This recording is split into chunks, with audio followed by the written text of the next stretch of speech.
رات کے وقت ایک گھنا گہرا جنگل جس میں بلند و بالا درخت اور گھنے انڈر برش منظر خوفناک ہے، سائے کے ساتھ جو بظاہر خود ہی حرکت کرتے نظر آتے ہیں۔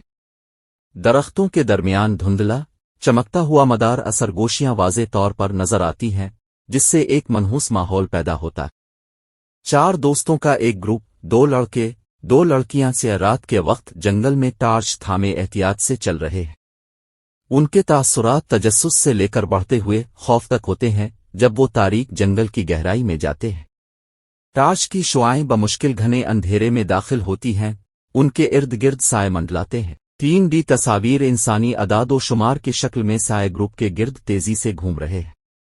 دوست گھیرے ہوئے ہیں، ان کے چہرے خوف اور گھبراہٹ سے بھرے ہوئے ہیں۔ سائے تقریباً زندہ دکھائی دیتے ہیں، جن میں ٹینڈریل دھندلی شکلیں دوستوں کی طرف بڑھ رہی ہیں۔ افراتفری کا ایک لمحہ جہاں 2 دوست عثمان اور سارا کو سائے میں کھینچا جا رہا ہے۔